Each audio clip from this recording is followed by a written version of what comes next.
الحمد لله نحمده ونستعينه ونستغفره ونؤمن به ونتوكل عليه ونعوذ بالله من شرور أنفسنا ومن سيئات أعمالنا من يهده الله فلا مضل له ومن يضلله فلا هادي له ونشهد أن لا إله إلا الله وحده لا شريك له ونشهد أن سيدنا ومولانا محمدا عبده ورسوله أرسله بالحق بشيرا ونذيرا وداعيا إلى الله بإذنه وسراجا وقمرا منيرا أعوذ بالله من الشيطان الرجيم بسم الله الرحمن الرحيم قل إن كنتم تحبون الله فاتبعوني يحببكم الله ويغفر لكم ذنوبكم والله غفور رحيم صدق الله العظيم সবাই মহব্বতের সাথে দুরূদ শরীফ পড়ি اللهم صل على محمد وعلى آل محمد كما صليت على إبراهيم وعلى آل إبراهيم إنك حميد مجيد اللهم بارك على محمد وعلى آل محمد كما باركت على إبراهيم وعلى آل إبراهيم إنك حميد مجيد الحمد لله আল্লাহ সুবহানাহু ওয়া তাআলার দরবারে অসংখ্য অগণিত শুকরিয়া যে আল্লাহ তাআলা রব্বুল আলামিন আমাদেরকে দুনিয়াবি সকল কাজ থেকে ফারেক করে এবং পরিপূর্ণ সুস্থ রেখে আল্লাহ তাআলার পবিত্র ঘরে বসে আল্লাহ তাআলার প্রশংসা শোনার তৌফিক দান করেছেন। সবাই দিল থেকে বলি আলহামদুলিল্লাহ।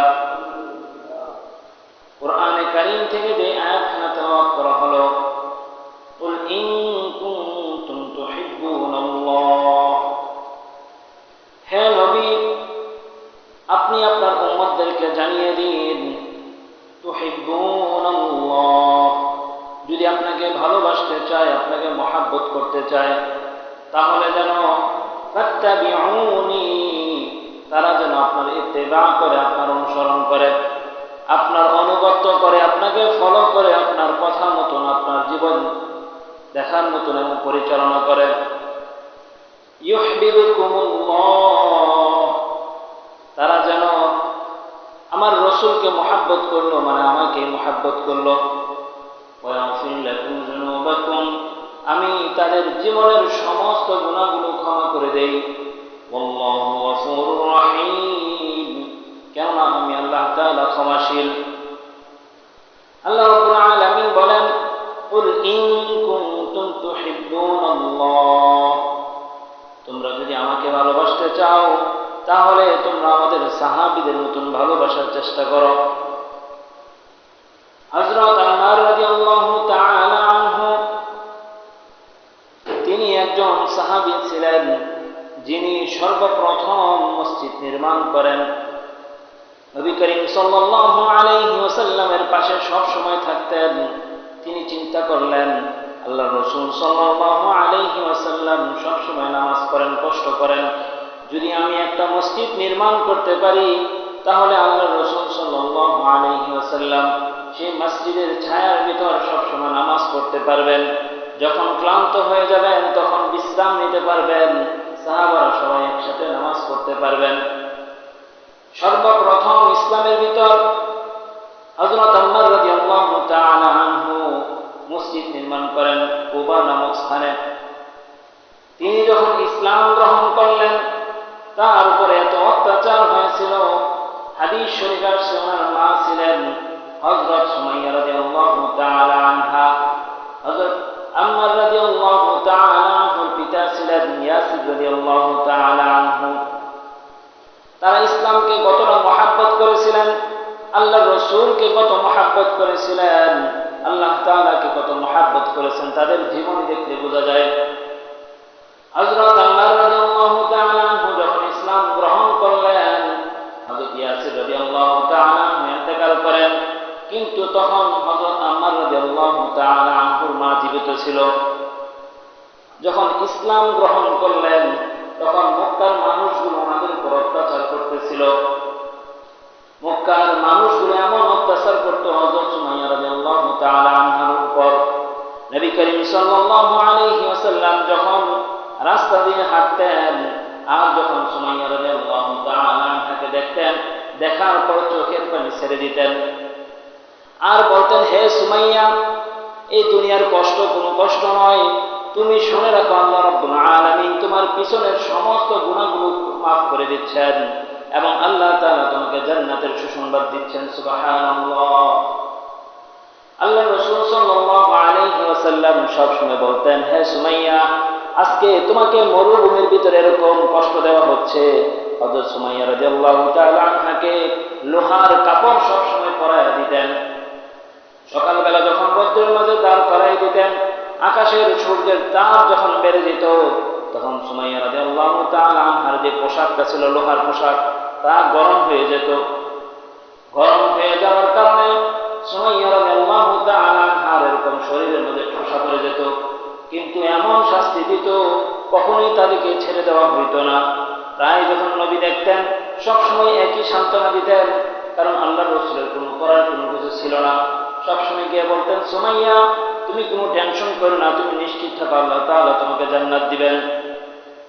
এরকম করে যখন অত্যাচার করতেন, সেম একই রকম ভাবে ওনার ছেলে হযরত আম্মার রাদিয়াল্লাহু তাআলা আনহুকে অত্যাচার করতেন। এত অত্যাচার করতেন যা কখনো বলে বোঝানো যাবে না। একদিন এরকম আবু জাহেল চিন্তা করলো, তাকে এত মারা হয়, এত অত্যাচার করা হয়, তার সন্তানকে এত মারা হয়, এত অত্যাচার করা হয়, তারা কেন মুহাম্মাদের ইসলাম ছাড়ে না, তারা কেন আল্লাহকে ভুলতে চায় না, তারা কেন আল্লাহর মহব্বতকে ভুলতে চায় না, কারণ কি? তখন আবু জাহেল চিন্তা করলো একটা কাজ করা যায়। তখন আবু জাহেল বলতেছিল, তোমরা কি করো, তোমরা মরুভূমির মাঝে দুইটা পিলার গাড়ো, সেই পিলারের মাঝে দুইজনকে বান্ধ, বান্ধার পরে দেখা যাবে যখন তাদেরকে শাস্তি দেওয়া হবে, শাস্তি দেওয়ার পর তারা দেখবেন ইসলামগুলো ছেড়ে দিবে। আবু জাহেল বুদ্ধি দিল, সন্তানের সামনে তার মাকে এরকম করে পিলারের মাঝে বান্ধা হলো। তারপর সেম একই রকম ভাবে হযরত আম্মার রাদিয়াল্লাহু তাআলা আনহুকে আরেকটা পিলারের মাঝে বাঁধলেন। বান্ধার পর বলতেছিলেন, হে সুমাইয়া, এখন তোমার সুযোগ আছে, তুমি ইসলাম ছেড়ে দাও। কিছুক্ষণের ভিতরে যদি তুমি ইসলাম না ছাড়ো তাহলে তোমাকে তোমার সন্তানের সামনে তোমাকে উলঙ্গ করে দেওয়া হবে। নাউযুবিল্লাহ। তারপর বলতেছিল, হে আম্মার, তুমি যদি ইসলাম না ছাড়ো তাহলে তোমার সামনে তোমার মাকে উলঙ্গ করে দেওয়া হবে, তুমি কি করবে এখন বলো? হযরত সুমাইয়া রাদিয়াল্লাহু তাআলা আনহা তার সন্তানকে ডাক দিয়ে বলেন, হে সন্তান, তুমি শোনো, মা তাকাল ঈমান আমামাল কুফরি। হে সন্তান, তুমি এই কাফের বেঈমানদের সামনে আমার যা কিছু হয়ে যাক তুমি কখনোই ঈমান ছাড়বে না। সুবহানাল্লাহ। তাদের ঈমানের কত পাওয়ার ছিল। হযরত আম্মার রাদিয়াল্লাহু তাআলা আনহু বলেন, তারপর যখন আমরা রাসূলকে মহব্বত করতাম, তারপর আমি চিন্তা করলাম আমি কখনোই ঈমান ছাড়ব না। তখন তার সন্তানের সামনে তার মাকে এরকম উলঙ্গ করা হইল। হযরত আম্মার রাদিয়াল্লাহু তাআলা যখন দেখলেন, চোখের পানি ছেড়ে দিয়ে মাথাকে নত করে জমিনের দিকে তাকাইছিলেন। আল্লাহকে ডাক দিয়ে বললেন, হে আল্লাহ, কখনোই ভাবি নাই তোমাকে মহাব্বত করার কারণে, তোমার রাসূলকে মহাব্বত করার কারণে আজকে আমার এমন অবস্থা হবে। মাথা নিচের দিকে তাকিয়ে এরকম ভাবে চোখ দিয়ে এরকম পানিগুলো ঝরতেছিল। তখন আবু জাহেল সুন্দর করে হযরত আম্মার রাদিয়াল্লাহু তাআলা আনহু এর কানে গিয়ে বলতেছিলেন, হে আম্মার, আজকে তোমাকে আমি ছেড়ে দিব। তুমি যদি একবার বলো মুহাম্মদকে একটা গালি দাও, তাহলে সাথে সাথে আমি তোমাকে তোমার বান্দাগুলো খুলে দিব। হযরত আম্মার রাদিয়াল্লাহু তাআলা আনহু বলেন, যদি আমার এই জীবন যদি একবার না, যদি 1000 বার যদি দেওয়া হয়, আর 1000 বার যদি আমাকে হত্যা করা হয়, তখন আমি নবীকে একটা গালি দিব না। সুবহানাল্লাহ। জীবন গেলে জীবন যাবে, রাসূলকে কি করবে না, একটা গালি দিবে না। আর আমরা কি করি, আমার চোখের সামনে 1000 গুনাহ হয়, রাসূলকে গালি দেয়, আমরা কি করি না, কোনো কিছু বলতে পারি না।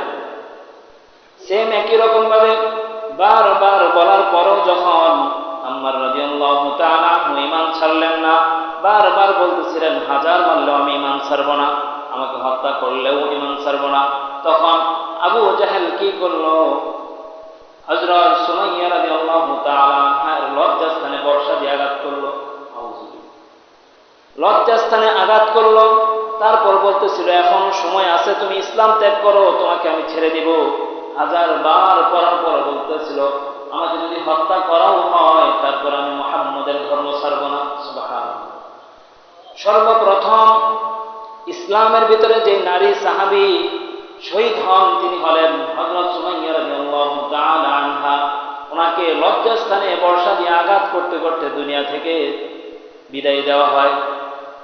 তিনি বলতেছিলেন, যদি আমাকে এরকম মুরব্বার মতন যদি কচু কাটাও করা হয়, তারপরও কখনো আমি ঈমান ছাড়ব না। তারা ইসলামকে কত মহাব্বত করছেন। এই জন্য আল্লাহ রাব্বুল আলামিন বলেন, তোমরা যদি আমাকে পেতে চাও, তাহলে আমার নবীকে অবশ্যই অবশ্যই মহাব্বত করতে হবে। কুল ইন কুনতুম তুহিব্বুনাল্লাহা ফাত্তাবিউনি। আমি আল্লাহ তাআলাকে যদি রাজি খুশি করতে চাও, কোনো ব্যক্তি যদি মনে করো যে আমি রাসূলকে ফলো করব না, রাসূলের অনুসরণ করব না, রাসূলকে গালি দেব, যা মনে চায় তা করব, আর আল্লাহর গোলামি করব, আল্লাহ তাআলা বলেন, কিয়ামতের আগ পর্যন্ত যদি আমার ইবাদত বন্দেগী করো, তাহলে তোমরা আমাকে পাবে না। আমাকে পাইতে হলে আমার হুকুম, আমার বন্ধুর তরিকায়, আমার বন্ধুর পদ্ধতিতে তোমাকে আমাকে পাইতে হবে। যদি আমরা আল্লাহ রাব্বুল আলামিনের নৈকট্য লাভ করতে চাই, তাহলে অবশ্যই অবশ্যই রাসূলকে কি করতে হবে, মহাব্বত করতে হবে। রাসূলের আশিক তো হলো তারা যারা মাথা থেকে পা পর্যন্ত রাসূলকে অনুসরণ করে, প্রত্যেকটা সাহাবীদেরকে অনুসরণ করে, তারা হলো রাসূলের আশিক। তো রাসূলের আশিক ছিল কারা? ইয়া আইয়ুহাল্লাযীনা আমানু আমিনু কামা আমানান নাস। আল্লাহ তাআলা রাব্বুল আলামিন তার বান্দাদেরকে ডাক দিয়ে বলেন, আমিনু কামা আমানান নাস, ওই সকল ব্যক্তিদের মতন ঈমান আনো যারা ঈমান আনার পরে 1000 অত্যাচার করার পরেও তারা কোনোদিন আমাকে ভুলে নাই, আমার সাথে শিরিক করে নাই, আমার বন্ধুকে কোনোদিন গালি দেয় নাই। সেটার নাম হলো ঈমান। তারা কেমন ঈমানদার ছিল? হযরত সাআদ ইবনে আবি ওয়াক্কাস রাদিয়াল্লাহু তাআলা আনহু যখন যুদ্ধে গেলেন, যুদ্ধ থেকে ফেরার সময় ওনার একটা কাফেলা ছিল। কাফেলা নিয়ে যখন মদিনার দিকে রওনা হন, হঠাৎ করে রাত্র হয়ে যায়। যখন মাগরিবের আযান দিয়ে ফেলেন, তখন সাআদ ইবনে আবি ওয়াক্কাস বলতেছিলেন, ও সাহাবীরা শোনো, এখন তো রাত্র হয়ে গেছে, আমরা দেখি কোনো এক জায়গায় থাকতে পারি কিনা। যদি আমরা কোনো এক জায়গায় তাঁবু গেড়ে থাকতে পারি, তাহলে আমরা আজকে থেকে যাব। তখন এক ব্যক্তির সাথে দেখা হয়। ওই ব্যক্তি ছিল খ্রিস্টান। ওই খ্রিস্টানদেরকে বলতেছে যে, ভাই, আমরা তো মুসলমান, যুদ্ধ থেকে ফিরে আসলাম, এখন আমরা রাত্রে একটু থাকতে চাই। ওই খ্রিস্টানরা বলতেছিল, মুসলমানদের দল তো অনেক বড় হয়ে গেছে, তাদের সাথে আর কোনোভাবেই আমরা পারতেছি না, আমাদের উপর সবসময় আক্রমণ হয়, আজকে একটু সুযোগ পাইলাম, আজকে একটু তাদেরকে একটু সাহায্য করি। ওই খ্রিস্টানরা বলতেছিল, আমি তাদেরকে, যেহেতু তারা পথ চিনে না, তাদেরকে একটা জঙ্গলের রাস্তা দেখায় দিব। সেই জঙ্গলে যখন ওই সাহাবীরা যাবে, যাওয়ার সাথে সাথে বাঘ সিংহ তাদেরকে আক্রমণ করে গ্রাস করে ফেলবে, তারা মারা যাবে। তখন ওই খ্রিস্টান সাদ ইবনে আবি ওয়াক্কাসকে বলতেছিল, শুনেন ভাইয়েরা, সামনে একটা ফুল বাগানের ব্যবস্থা আছে, সুন্দর বাড়ির ব্যবস্থা আছে, আপনারা যদি থাকতে চান, সুন্দরভাবে সেফলি ভাবে থাকতে চান, তাহলে আজকে ওই ফুল বাগানে যান। যেহেতু রাত্রের অন্ধকার হয়ে গেল, ওই মরুভূমির দিকে, ওই জঙ্গলের দিকে তারা রওনা দিলেন। যখন কিছুক্ষণ যাওয়ার পর দেখতেছিল সামনে দিয়ে শুধু বাঘ আর সিংহ, হিংস্র প্রাণীগুলো যাতায়াত করতেছে, তখন বলতেছিল এক একজন, ব্যাপার কি, তারা আমাদেরকে কোন রাস্তা দেখাইলো। এক একজন কানাকানি করতে করতে এক পর্যায়ে হযরত সাদ ইবনে আবি ওয়াক্কাসের কানে গেল, বলতেছে, আমির সাহেব হুজুর, আজকে আমাদেরকে কোথায় নিয়ে আসলেন? এখানে দেখা যায় বাঘ ভাল্লুক সিংহ প্রাণী দিয়ে ভরপুর, কিছুক্ষণের ভিতরে আমাদেরকে খেয়ে ফেলবে। হযরত সাদ ইবনে আবি ওয়াক্কাস তার সাহাবীদেরকে ডেকে বললেন, তোমরা একটা স্টেজের ব্যবস্থা করো। তখন সাহাবীরা বলতেছিল, মনে হয় যেইভাবে স্টেজে বসে বসে আমাদেরকে এরকম দ্বীনের নসিহত করেন, হয়তো আজকেও আমাদের সেম নসিহত করবেন। যখন তিনি এরকম জঙ্গলের ভিতরে গেলেন, জঙ্গলের ভিতরে যাওয়ার পর এরকম বাঘ ভাল্লুকদেরকে ডাক দিয়ে বলতেছিলেন, হে বাঘ লোকেরা, তোমরা শোনো, আমরা হলাম আনা আসহাবু রাসূল সাল্লাল্লাহু আলাইহি ওয়াসাল্লাম। সুবহানাল্লাহ। এই বাঘ ভাল্লুকদেরকে ডাক দিয়ে বললেন, শোনো, আমরা কিন্তু সাধারণ কোনো মানুষ নয়, আমরা হলাম নবী করিম সাল্লাল্লাহু আলাইহি ওয়াসাল্লামের সাহাবী। তোমরা আজকে শোনো, ইসমাউ লিকাওমি, তোমরা মনোযোগ দিয়ে আমার কথাগুলো শোনো। যে জায়গায় মানুষগুলো বাঘ দেখলে জান বাঁচানোর জন্য দৌড়ে পালায়, আজকে সেই হিংস্র প্রাণীদেরকে সাহাবীরা বলতেছেন, তোমরা আমার কথাগুলো মনোযোগ দিয়ে শোনো। তারপরে বলতেছিলেন, উখরুজু মিন হাদা, তোমরা এখান থেকে তোমরা এখন দূরে চলে যাও, আজকে রাত্রে আমরা এখানে বসবাস করব। তখন ওই বাঘ ভাল্লুকেদের দিকে যখন সাহাবারা তাকাইলেন, দেখলেন প্রত্যেকটা বাঘ ভাল্লুক তাদের বাচ্চা নিয়ে মুখে করে জঙ্গলগুলো ছেড়ে দিলেন। সুবহানাল্লাহ। তখন সাহাবীরা অবাক হয়ে গেল, যেই মানুষগুলোকে বাঘ খাওয়ার জন্য পিছনে লাগে, সেই বাঘগুলো আজকে তাদেরকে সেফটি দেওয়ার জন্য জঙ্গল থেকে চলে গেল। এই গ্রুপের ভিতরে আরেকজন সাহাবী ছিলেন সাফিনা, এই কাফেলা থেকে তিনি পিছনে পড়ে গেলেন। সাফিনা রাদিয়াল্লাহু তাআলা আনহু, তিনি কেন তাকে সাফিনা বলা হতো? হাদিস শরীফে আছে যে সাফিনা অর্থ হলো পানির জাহাজ। আল্লাহ রাসূল সাল্লাল্লাহু আলাইহি ওয়াসাল্লাম ওই সাহাবীকে সাফিনা বলে ডাক দেয়, কারণ সেই সাহাবী চিন্তা করলো, যাদের সাথে আমরা যুদ্ধে গেলাম, আমরা যদি ওই ব্যক্তিকে একটু সহযোগিতা করি, একরাম করি, তাহলে সেই কাফেলার সব পাইব। সুবহানাল্লাহ।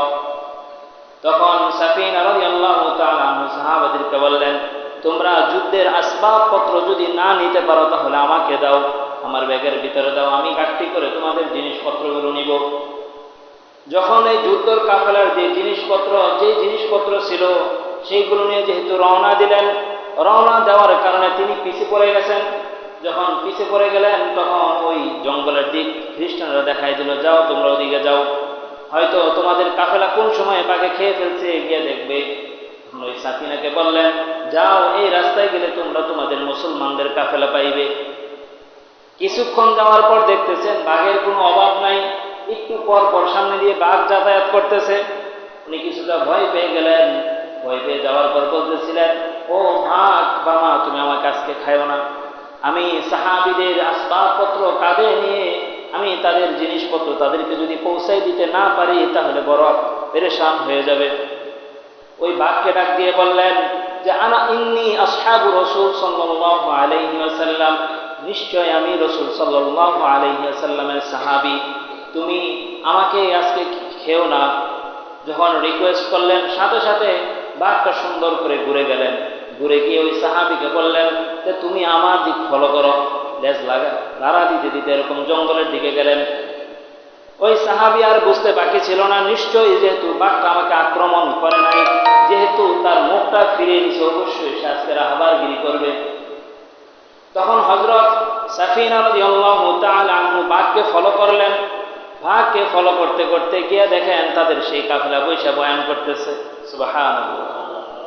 তাহলে দেখেন, আমরা হলাম সেই নবীর উম্মত, যে নবীর উম্মতকে কি করত? পৃথিবীর 18,000 মাখলুকাতকে সৃষ্টি করা হয়েছে আমাদের খেদমত করার জন্য। কিন্তু বড় আফসোসের বিষয়, আমরা আমাদেরকে চিনি না, আমরা বড় জাহেল হয়ে গেছি। অনেকে এরকম প্রশ্ন করে যে রাসূলকে মুহাব্বত করার দরকার নাই, আল্লাহর ইবাদত বন্দেগী করলেই আল্লাহ তাআলা খুশি হয়ে যাবেন না? আল্লাহ তাআলা বলেন, তুমি যদি রাসূলকে মুহাব্বত করো তার মানে আমাকে মুহাব্বত করলা, কারণ রাসূল তো আমার বাণী নিয়ে তোমাদের বাড়ি বাড়ি ঘরে ঘরে তোমাদের কাছে কি আমার বাণী পৌঁছায় দিয়েছেন। এই জন্য আল্লাহ রাব্বুল আলামিন বলেন, যেই দিন আমিনু কামা আমানান নাস, তোমরা সাহাবাদের মতন ঈমান আনতে পারবে, সেই দিন তোমরা তোমাদের এই ভাগগুলো তোমাদের খেদমত করবে। সেম একই রকম ভাবে হযরত খুবাইব রাদিয়াল্লাহু তাআলা আনহু, উনি এক কাফেলা নিয়ে যখন রওনা দিলেন, রওনা দেওয়ার পর এমন এক খ্রিস্টান দলের কাছে যখন গেলেন, তারা বললেন, তুমি কোনো টেনশন করো না, তোমাদের কাফেলা সেফটি আছে, তুমিও সেফটি থাকবে। কিন্তু ওই কাফের বেঈমান খ্রিস্টান দলেরা বাকি ওদের যে কাফেলা ছিল, তারা 10 জনের একটা কাফেলা ছিল, কিন্তু বাকি 9 জনদেরকে মেরে ফেললেন। মেরে ফেলার পর ওই খুবাইব রাদিয়াল্লাহু তাআলা আনহুকে মক্কার যেই আগে তো মানুষ এরকম বেচা কিনা হইতো, তখন হযরত খুবাইব রাদিয়াল্লাহু তাআলা আনহুকে বিক্রি করে দিলেন। বিক্রি করে দেওয়ার পর প্রতিদিন ওনাকে এরকম টর্চার করা হইতো। তখন ওনাকে বলতেছিল যে তুমি কি কারণে তোমাকে আটকানো হইল? সে বলতেছিল, যখন মুহাম্মদের দাওয়াত নিয়ে আসলাম, আমরা যখন ইসলাম গ্রহণ করলাম, তখন থেকে আমাদের উপর অত্যাচার শুরু হয়ে যায়। কিন্তু আমাদের যে সাথী ভাইয়েরা ছিল সবাইকে হত্যা করা হয়েছে, কিন্তু একমাত্র আমাকেই জীবিত রাখা হইল। হযরত খুবাইব রাদিয়াল্লাহু তাআলা আনহুকে যেই বাড়িতে ওনাকে রাখা হয়, ওই বাড়িতে একটা মেয়ে ছিল। ওই মেয়ের নাম ছিল কি? জয়নব রাদিয়াল্লাহু তাআলা। ওই মেয়ের নাম কি ছিল? জয়নব। প্রতিদিন ওনাকে এরকম অত্যাচার করা হইতো। যখন খুবাইবকে অত্যাচার করা হইতো, ওই মেয়ে প্রতিদিন দেখতো আর চোখের পানি ফেলাইতো আর বলতো, মানুষ কত নিমুখ হারাম, মানুষ কিভাবে একটা মানুষকে এরকম ভাবে অত্যাচার করতে পারে, কিভাবে প্রহার করতে পারে। ওই মালিক বলল, তুমি যদি মুহাম্মদের নাম যদি না ভুলো, মুহাম্মদকে যদি গালি না দাও, মুহাম্মদের ঈমান যদি না ছাড়ো, তাহলে তোমাকে আর কোনোদিন খাবার দেওয়া হবে না, আমি অনাহারে মরে যাব, তারপরে কোনোদিন রাসূলকে একটা গালিও দিব না। তখন ওই ব্যক্তিরা বললেন, আজকের পর থেকে তার খাবার দেওয়া বন্ধ করে দাও। সেম একই রকম ভাবে খাবার দেওয়া বন্ধ করে দিলেন, তারপরেও কোনো কাজ হয় না। হাজার অত্যাচার করার পরেও হযরত খুবাইব রাদিয়াল্লাহু তাআলা আনহু ইসলাম ছাড়েন নাই, শেষ পর্যন্ত তাকেও শহীদ করা হয়েছে। সুবহানাল্লাহ। কিন্তু এই যে বাসায় একজন মেয়ে ছিল, তার নাম জানি কি ছিল? জয়নব রাদিয়াল্লাহু তাআলা। যখন ওনাকে হত্যা করা হইল, সাথে সাথে ওই জয়নব রাদিয়াল্লাহু তাআলা আনহু সাথে সাথে ইসলাম ধর্ম গ্রহণ করলেন। সুবহানাল্লাহ। তখন ওনাকে জিজ্ঞাসা করা হইল, তোমার বাড়িতে একজন গোলাম আসছিল, তাকে তুমি দেখছো ইসলাম ধর্ম গ্রহণ করার কারণে তাকে কত অত্যাচার করা হয়েছে, তাকে শহীদ করা হয়েছে, এই অত্যাচার দেখার পরেও কেন তুমি ইসলাম ধর্ম গ্রহণ করলে? ওই জয়নব রাদিয়াল্লাহু তাআলা আনহা বললেন, যখন আমার বাবা বলেছিল তোমাকে খাবার দেওয়া বন্ধ করে দিলাম, দেখি তুমি কিভাবে জীবিত থাকো, তখন আমার মনে প্রশ্ন জাগলো, তার ভিতরে কি এমন ইমানি পাওয়ার, সে কিভাবে আজকেও জীবিত আছে এতদিন যাবৎ, আমি একটু চুপি দিয়ে দেখি সে কি করে। যখন কাঠের ফাঁক দিয়ে জয়নব রাদিয়াল্লাহু তাআলা আনহা দেখেন তার মাথার উপরে এত সুন্দর ফলের ব্যবস্থা। সুবহানাল্লাহ। তাকায় দেখতেছিলেন, কেউ খাবার দেয় না, খাবারের ব্যবস্থা কে করছেন? আল্লাহ তাআলা। তখন জয়নব রাদিয়াল্লাহু তাআলা আনহু দেখেন ওই যে সুন্দর করে ফল খাইতেছে। যখন ফল খাওয়া দেখলেন তখন বুঝে গেলেন। তখন সুন্দর করে ডাক দিলেন, ব্যাপার কি, তোমাকে কেন আটকানো হলো, কেন খাবার দেওয়া হয় না? তখন ওই সাহাবী বলতেছিল, শোনো, আমি মুহাম্মদের ধর্ম গ্রহণ করছি, মুহাম্মদের আল্লাহকে আল্লাহ হিসাবে মেনে নিছি, যার কারণে আজকে আমার উপর এত অত্যাচার। তখন ওই ব্যক্তি ঈমানের দাওয়াত পেয়ে গেলেন।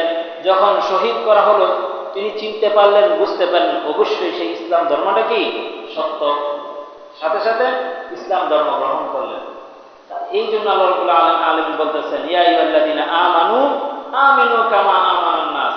ঈমান যেহেতু আনছো, তাহলে কার মতন আনো? ওই সাহাবাদের মতন আনো। সাহাবাদের মতন যদি আপনারা এখন ঈমান আনতে পারেন, রিজিকের কোনো অভাব হবে না। আমরা তো হলাম সেই ঈমানদার, আমাদের বাড়িতে যখন বিয়ে হয়, গান বাজনা হয়, হয় কি হয় না? কোন মোল্লা, কোন আলেম যখন বাধা দেয়, তা খাইয়া দেয় কাম নেই। রাসূলের দুশমনি করা হয়, তারপর আমরা কি মাইনে নিতে পারি? আমার বাড়িতে বিয়ার অনুষ্ঠান হচ্ছে, গান বাজনা হচ্ছে, যেখানে আমার দাম্পত্য জীবন শুরু হচ্ছে রাসূলের বিরোধিতা দিয়া, সেই জায়গায় কিভাবে সুসন্তান আশা করি, সেই ফ্যামিলিতে কিভাবে আলেম আশা করি, সেই ফ্যামিলিতে কিভাবে দিনদার আশা করি, আল্লাহ তাআলা ভালো জানেন। এই জন্য দেখেন, এখন যখন বাধা দেওয়া হয়, তখন আমরা আলেমদেরকে শত্রু ভাবি। আমার বাদ খাইয়ে আমার মেয়ের বিয়ার বাধা দেয়, বলে কি বলে না? অথচ সাহাবারা কি করছেন? যে আমার জীবন চলে যাবে, আমার জান চলে যাবে, আমার সন্তান শহীদ হবে, আমার স্বামী শহীদ হবে, তারপর আমি ইসলাম ছাড়তে রাজি না। এই যে কয়েকটা ঘটনা বললাম, মার সামনে, সন্তানের সামনে মাকে উলঙ্গ করে ফেলছেন, তারপরেও কি ইসলাম ছাড়ে নাই। লজ্জাস্থানে আঘাত দিয়ে হযরত সুমাইয়া রাদিয়াল্লাহু তাআলা আনহাকে হত্যা করলেন, তারপরেও কি করেন নাই? ইসলাম ছাড়েন নাই। ঈমান বিরোধী, ইসলাম বিরোধী কোন কাজ করেন নাই। বড় আফসোসের বিষয়, আমরা তো মাগনা ইসলাম পাইছি, মাগনা। রহিমের ঘরে জন্ম হয়েছে আব্দুর রহিম, ইসলাম নিজের বাপ দাদার ধর্মের মতন বানাই নিছি, যা মনে চায় তা করতেছি, স্বাধীন। ইসলাম এখন ইহুদি খ্রিস্টানদের কিতাব যেরকম নিজেরা বানায় নাই, আমাদের ধর্মটা আজকে আমরা কি করলাম? সেম একই রকম। ইমাম সাহেবের বাড়িতে দেখছি বাচ্চারা, ইমাম সাহেব কি ভুল করতে পারে না? সভাপতি সাহেব বাড়িতে দেখলাম গানের বাজনা হয়, মসজিদের সভাপতি, ওনার বাড়িতে হইতে পারে না? উনিও তো ভুল করতে পারে নাকি? এটা আমাদের কোনো দলিল না। এই জন্য আল্লাহ রাব্বুল আলামিন বলছেন, আমিনু কামা আমানান নাস, সাহাবাদের মতন ঈমান আনো। যে আয়াতটা বললাম, কুল ইন কুনতুম তুহিব্বুনাল্লাহা ফাত্তাবিউনি, রাসূলকে অনুসরণ করা ছাড়া পৃথিবীর কোন মানুষ জান্নাতের মুখ দেখতে পারবে না। তারপর আল্লাহ রাব্বুল আলামিন বলেন, ইউহিব্বুকুমুল্লাহু ওয়া ইয়াগফির লাকুম যুনুবাকুম, যদি তোমরা এরকম আমার রাসূলকে মহব্বত করো, তাহলে আমি তোমাদের পিছনের সমস্ত গুনাহগুলোকে মাফ করে দেব। সুবহানাল্লাহ। হযরত ওমর রাদিয়াল্লাহু তাআলা আনহু একদিন হুজুর সাল্লাল্লাহু আলাইহি ওয়াসাল্লামের পিছনে ফজরের নামাজ পড়লেন। ফজরের নামাজ পড়ার পর কিছুক্ষণ পর তিনি চিন্তা করলেন যে আমি বাড়িতে যাই, বাড়িতে গিয়ে কিছু নাস্তা করে আসি। যখন নাস্তা করলেন, তখন আবার যখন রাসূলের কাছে আসবেন, তখন দেখতে পাইলেন চৌরাস্তার মোড়ে একজন ছেলে, দেখার মতন একজন ছেলে, স্মার্ট বয়, কান্না করতেছে। যখন কান্না করতেছিলেন, তখন জিজ্ঞাসা করতেছিলেন, ভাই তুমি কেন কান্না করতেছো? তুমি সেজদায় গিয়ে কান্না করতেছো, 24 ঘন্টা কেন কান্না করো? আমাকে একটু খুলে বলো। ওই ব্যক্তি বলতেছিলেন যে না, আমি আমার গুনার কথা কাউকে বলতে পারবো না, আমি এমন গুনাহ করছি যে দুনিয়ার উপরে আমার থাকার কি নাই, কোনো সুযোগ নাই। হযরত ওমর রাদিয়াল্লাহু তাআলা আনহু বললেন, তুমি কি এমন গুনাহ করছো যা পৃথিবীর আল্লাহ তাআলা আরশ থেকেও বড়, পুরা দুনিয়া থেকেও বড়? ওই ব্যক্তি বলতেছিলেন, হ্যাঁ, আমার গুনাহ পুরা পৃথিবী থেকেও বড়, আল্লাহ তাআলার আরশ থেকেও বড়। তখন ওমর বললেন, চলো চলো তাহলে আমার সাথে, চলো আমার সাথে যাই, নবীজিকে গিয়ে জিজ্ঞাসা করি তুমি কেমন কেমন গুনাহ করলে যে গুনাহ তোমার ক্ষমা হবে না। হযরত ওমর রাদিয়াল্লাহু তাআলা আনহু যখন রাসূলের কাছে আসলেন, রাসূল বলতেছিলেন, বাবা তুমি কি গুনাহ করছো বলো। সে বলতেছিল, হুজুর আমি তো সব সময় ক্লাসের কাফন চুরি করি। আল্লাহ রাসূল সাল্লাল্লাহু আলাইহি ওয়াসাল্লাম বলেন, এটা কোনো গুনাহ হইলনি? তুমি যেহেতু আমাকে বলছো, আমি আল্লাহ তাআলার কাছে ক্ষমা চেয়ে নিব, আল্লাহ তাআলা তোমাকে ক্ষমা করে দিবেন। সেই ব্যক্তি বলতেছিলেন, না আমি এমন গুনাহ করি নাই, তার চেয়েও বড় গুনাহ করছি। আল্লাহ রাসূল সাল্লাল্লাহু আলাইহি ওয়াসাল্লাম বলেন, আল আনতা তুশরিক বিল্লাহ, তুমি কি আল্লাহ তাআলার সাথে কাউকে শিরিক করেছো? না, আমি এমন কোন গুনাহ করি নাই, তার চেয়েও বড় গুনাহ করছি। তখন আল্লাহ রাসূল সাল্লাল্লাহু আলাইহি ওয়াসাল্লাম বললেন, হাল কাতালা নাফসুন, তুমি কি কোনো মানুষকে হত্যা করেছো? কাউকে তুমি কি মার্ডার করেছো? ওই ব্যক্তি বলতেছিলেন, না আমি কোনো ব্যক্তিকেও মার্ডার করি নাই। তাহলে আল্লাহ রাসূল সাল্লাল্লাহু আলাইহি ওয়াসাল্লাম বলেন, তাহলে তুমি কি গুনাহ করছো আমাকে একটু খুলে বলো, আমি আল্লাহ তাআলার কাছে তোমার পক্ষ থেকে ক্ষমা চেয়ে নিব। সুবহানাল্লাহ। যখন ওই ব্যক্তি বললেন ওই ব্যক্তি বলতেছিলেন যে হুজুর, আমি তো সব সময় লাশ থেকে এরকম কাফনের কাপড় চুরি করে আমি রিজিক অন্বেষণ করি, আমি আমার ফুল ফ্যামিলি চালাই, একদিন এক নারী যখন মারা যায় তখন আমি সেম একই কাজ করি। যে নারীটা মারা গেছিল তিনি ছিল আল্লাহর ওয়ালি, তিনি ছিল একজন হাফেজা, তিনি ছিলেন একজন আবেদা, তিনি সব সময় তাহাজ্জুদের নামাজ পড়তেন। যার উপাধি দেওয়া হয়েছিল হুরে মদিনা, এত সুন্দর ছিল, একজন আনসার সাহাবীর মেয়ে। প্রত্যেকটা মানুষ তাকে বিবাহ করার জন্য, তাকে এক নজর দেখার জন্য, তাকে এক মিনিট পাওয়ার জন্য মানুষগুলো ব্যাকুল হয়ে পড়েছিল। ওই মদিনা শহরের যত বড় বড় ধনাঢ্য ব্যবসায়ী ছিলেন তারা ওই আনসার সাহাবীকে বলতেন, আপনি যদি আপনার মেয়েকে আমার কাছে বিবাহ দেন, আমি আমার সব উত্তর দেওয়ার চেষ্টা করব। ওই আনসার সাহাবী বলতেন, না, এখনো সময় হয় নাই। কিন্তু হঠাৎ করে সেই হুরে মদিনা ওই মহিলাটা মারা যায়। মারা যাওয়ার পর সেম একই রকম ভাবে রাত্রে যখন ওই ব্যক্তি চুরি করতে যায়, যখন কাপড়ের 5টা কাপড় চুরি করা হয়ে গেল, যখন চলে যাচ্ছিল, তখন হঠাৎ করে তার অন্তরের ভিতরে একটা কথা আসে, আরে আজকে যে মারা গেল সে তো আনসার সাহাবীর মেয়ে, সে তো হুরে মদিনা, তার মতন সুন্দর তো আরেকটা মেয়ে ওই মদিনা শহরে নাই। শয়তান কি করলো? ধোঁকা দিতে লাগলো। শয়তান তার অন্তরে এরকম ভাবে ধোঁকা দিতেছিল, ও যুবক, তোমার কি কখনো যৌবনের চাহিদা নাই? তুমি কি সুন্দর নারীর প্রতি কখনো আকৃষ্ট হও নাই? তোমার কি মনে চায় না একটু নারীকে একটু কাছে পাইতে? তোমার কি একটু মনে চায় না একটা মিনিট আমি হুরে মদিনাকে দেখি, কি সুন্দর মেয়ে? যখন শয়তান এরকম ভাবে তার অন্তরের মাঝে ধোঁকা দিতে থাকলো, তো সে মনে মনে ভাবলো, আচ্ছা দেখি, একটু লাইট জ্বালায় দেখি মেয়েটা কেমন সুন্দরী। যখন এরকম টর্চ লাইট যখন জ্বালাইলো, যখন ওনার মুখটা দেখলো, দেখার সাথে সাথে বলতেছিল, সুবহানাল্লাহ, এত সুন্দর মেয়েও তো হইতে পারে না। আর শয়তান তাকে এরকম ধোঁকা দিলেন আর বলতেছিলেন, কিছু সময় দাও, কারণ আজকে মহিলাটা মৃত্যুবরণ করছে, তার বাধা দেওয়ার কোনো ক্ষমতা নাই। ওই কবরের ভিতরে কোনো মানুষ নাই, পৃথিবীর কেউ জানবে না, তুমি তোমার খায়েশ পূরণ করো। ওই শয়তানের ধোঁকায় পড়ে ওই যুবক ওই নারীর সাথে, মৃত ব্যক্তির সাথে জিনা করে ফেলে। জিনা করার পর সাথে সাথে কেন জানি তার কানের ভিতর আওয়াজ আসতেছিল। ওই মহিলা ডাক দিয়ে বলতেছে, তুমি আমাকে কি জন্য এরকম আজকে নাপাক করে দিলে? আমি আমার যৌবনে পুরুষের স্পর্শ থেকে নিজেকে হেফাজত রেখেছিলাম। আমি আমাকে আমার জীবনে কোরআনে হাফেজ হওয়ার পর থেকে আমি আমাকে পর্দায় রেখেছি। কোনোদিন আমি পর পুরুষের চোখে আমার দেহকে দেখাইতে দেই নাই, আমি আমার মুখকে দেখাই নাই। আজকে তুমি তো আমাকে আজকে নাপাক করে দিলে। তখন ওই ব্যক্তি চিন্তায় পড়ে গেল, হায় আফসোস, আজকে আমি কি কাজ করলাম? যে নারী কোনোদিন তার ফেসটা কোনো পর পুরুষকে দেখায় নাই, যে নারী জীবন থাকাকালীন তার লজ্জাস্থানকে হেফাজত করছিল, যেই নারীকে তার বাবা মা পবিত্র অবস্থায় কবরস্থানে রাইখে গেল, আজকে আমি শয়তানের ধোঁকায় করে বড় জুলুম করে ফেলেছি। ওই নারী এরকম ভাবে বলতেছিল, কাল কিয়ামতের ময়দানে আমি আল্লাহ তাআলার কাছে নালিশ করব, আমি যখন মারা গেলাম তুমি তো জীবিত ছিলে, তুমি আমার উপর জুলুম করলে, আর আমি ছিলাম সেই কবরের মাঝে জালেম, আমার কোনো ক্ষমতা ছিল না বাধা দেওয়ার মতন। যখন এই কানের মাঝে আওয়াজ আসতেছিল, ওই যুবক টেনশনে পড়ে গেল।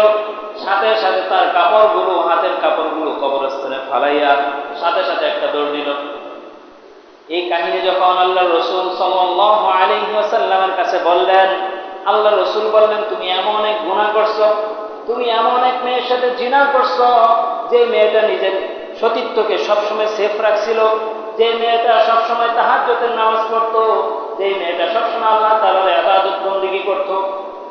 আমি জানি না তোমার কি হবে, আমি এই বিষয়ে আল্লাহ তাআলার কাছে বলতে পারবো না। যখন এই কথা শুনলেন, সাথে সাথে ওই যুবক আর দেরি করলেন না, সাথে সাথে পাহাড়ে চলে গেলেন।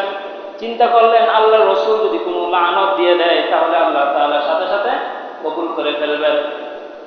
ওই পাহাড়ে গিয়ে চোখের পানি ছেড়ে এরকম কান্না করতেছিল। কান্না করতে করতে প্রায় 40 দিন পার হয়ে যায়। হঠাৎ করে জিবরাইল আলাইহিস সালাতু ওয়াস সালাম আল্লাহ রসুলের কাছে হাজির হয়ে গেলেন। আল্লাহ রসুলকে জিজ্ঞাসা করতেছিলেন, মান খালাকাস সামাওয়াতি ওয়াল আরদ, আসমান জমিন কুল কায়নাত 18,000 মাখলুকাত কে সৃষ্টি করলেন? আল্লাহ রসুলকে কি এই প্রশ্ন করলেন? কে? হযরত জিবরাইল আলাইহিস সালাতু ওয়াস সালাম। হযরত জিবরাইল আলাইহিস সালাতু ওয়াস সালাম প্রশ্ন করার সাথে সাথে তিনি বললেন, আসমান জমিন কুল কায়নাত আল্লাহ তাআলা রব্বুল আলামিন সৃষ্টি করেছেন, তিনি আমাকেও সৃষ্টি করেছেন। তারপর বলতেছিলেন মান রাযাকা ফিস সামাওয়াতি ওয়াল আরদ, আসমান জমিনে 18,000 মাখলুকাতকে কে রিজিক দেয়? তিনি বলতেছিলেন 18,000 মাখলুকাতের খাবারের ব্যবস্থা আল্লাহ তাআলা করেন, আমার খাবারের ব্যবস্থাও কে করেন? আল্লাহ তাআলা করেন। তারপরে প্রশ্ন করা হয়েছিল হায়াত মৌতের মালিক কে? পৃথিবীর 18,000 মাখলুকাতের মালিক যিনি, তিনি কি আমাদের হায়াত মৌতের মালিক এবং মালিকুল হায়াতিদ দুনিয়া। দুনিয়ার মাঝে যত প্রাণী আছে সকল প্রাণীর হায়াতের মালিক কে? আল্লাহ তাআলা। তখন সেই জিবরাইল আলাইহিস সালাতু ওয়াস সালাম বললেন তাহলে আমার আর আপনার গুনাহগুলো, বান্দার গুনাহগুলো মাফ করার মালিক কে? তখন তিনি বললেন আল্লাহ তাআলা। তাহলে কেন আপনি ব্যক্তিকে এরকম করে কথা বললেন?